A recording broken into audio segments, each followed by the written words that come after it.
In this video, we're going to go back to graphing quadratic functions. And as we saw in a previous video, quadratic function could be written in what we call the standard form.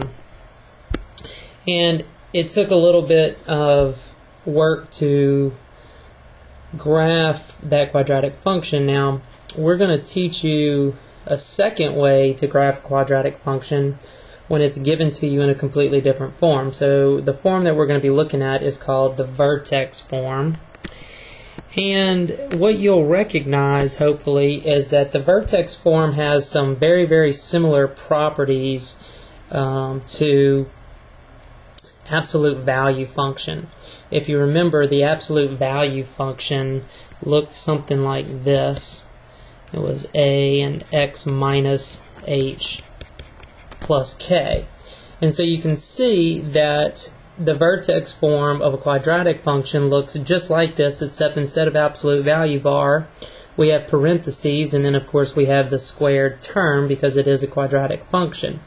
Now, if you remember the shifting components of an absolute value function, we had a vertex, which was represented by an h and a k, and it shifted left and right and up and down based off of those values. Now, again, the a part of this quadratic function acts just like it did previously, with the a representing how skinny or wide the quadratic function, or excuse me, the parabola will be. And that is very similar to what we found in absolute value. So in absolute value, we're graphing the h and the k as the vertex, and then the a was determining how skinny or wide the absolute value function was when we graphed it. So looking back to that lesson, the vertex form should be very familiar to you. Now, a couple things here. As we did before, the first thing that we'll want to graph on the quadratic function is we will want to graph our vertex, and we will want to graph our axis of symmetry. Once we have a vertex and an axis of symmetry, the process is the same as before in standard form, where we just need to find the points on either side of the axis of symmetry. So let's go through an example real quick. And we look at example number 2. We have the quadratic function y equals -1/2 x plus 3 squared plus 4. So let's take a look at a couple things here to start. First of all, the a is being represented by a -1/2. What that tells me is that the parabola is going to open downward. And since it's a half, it's between 0 and 1, that means it's probably going to be a little bit wider than your normal parabola. Now, our vertex is going to be a result of the h and the k. And if you recall, we were always dealing with a negative h. So we need to put this in the form of a negative h. Now, x minus a -3 equates x plus 3. So that is in the h form. So h is actually -3. So we can actually get our vertex from the h and the k, and in this case it's -3 and a +4. And then of course that leads us to our axis of symmetry, where x equals to -3, and of course we're getting that x value from the -3 in the vertex. So the steps that we're going to follow here in graphing this is, the first thing that we're going to do is we're going to plot the vertex. So we can see -3, 4, and then we're going to draw the axis of symmetry as a little guide. Again, this is not part of the graph per se, but it does give us a point of reference.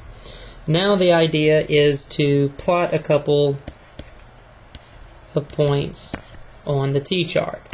And so when we do this, we need to pick either 2 to the left of the axis of symmetry or 2 to the right of the axis of symmetry. What I'm going to recommend is the smaller values. So you could pick -2, a -1, a 0, or a 1. Those are some smaller values that we would do. In this example, the book chooses -1 and a +1. And what that's going to do is that's going to create some width for us, because we know it's going to be a little bit wider than the standard parabola. And it's also going to create some very easily calculated numbers that don't give us fractions. So as you can see, if we would have used 0 as one of our T-chart points, it would have given us a fractional value. So in using -1 and a +1, we actually give us some very comfortable points to work with, and you're only going to know this through a little bit of experience as you look at what's given to you in the quadratic function. Now that we have 2 additional points on the right side of the parabola this time, we can graph their corresponding symmetrical point on the other side, and that gives us 4 points in addition to the vertex. So now we want to draw the best U-shaped parabola that we can going through those points, and you'll just try to do that the best you can. Keep in mind, labeling the vertex and the 4 additional points are going to be very important, because drawing the U-shaped parabola does not always come out very consistent. So now that we've seen an example of this, let's try a couple on our own. So we'll go on down to sample problem 2, and we have part A and part B. What I'd like you to go ahead and do at this point is graph sample problem 2 part A, and then come back and watch the video for the solution and then do B. Or if you're feeling like you really understand the process, you can do both of them and then come back and watch the video for the solution. So go ahead and pause the video at this point to work sample problem part A and 2 part A and B, and then come back and watch the solution for it.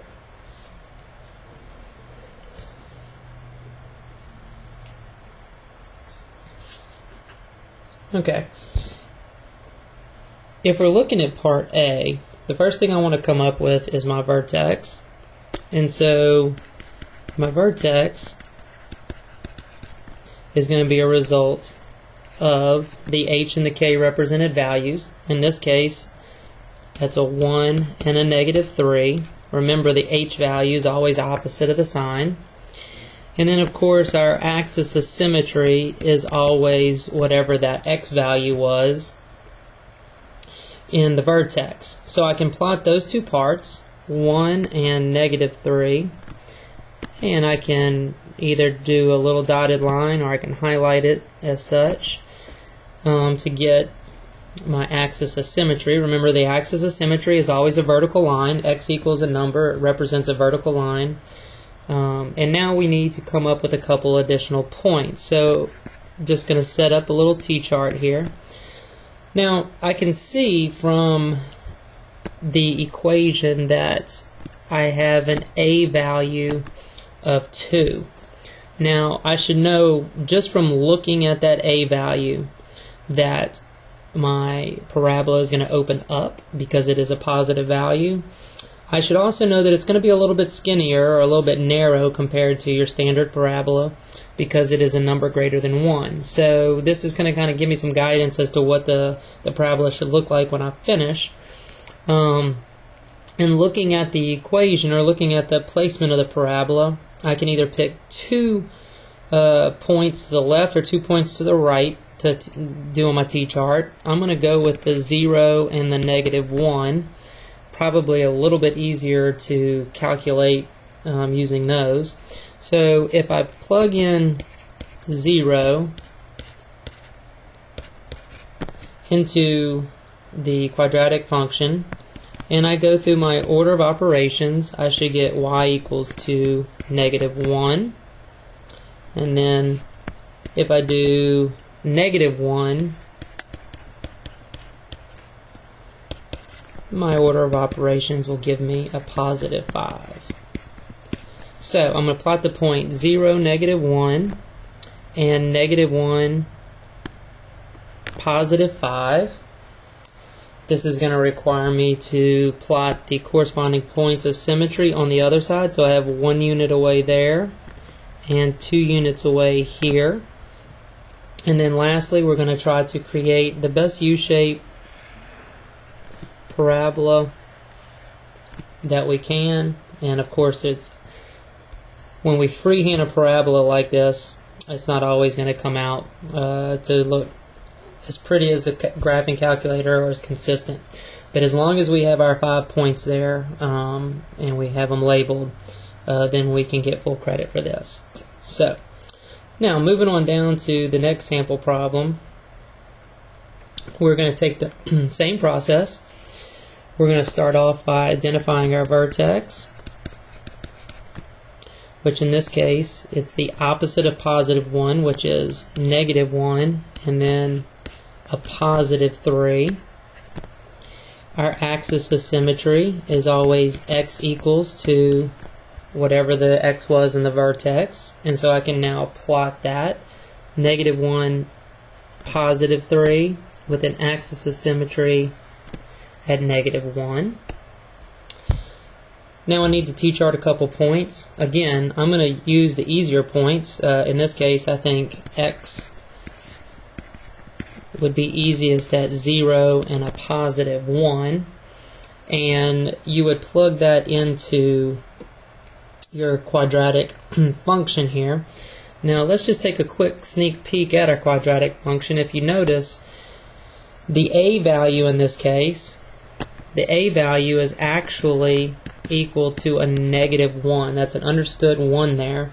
So I know that it's going to be a standard size parabola, but in this case it's going to be upside down.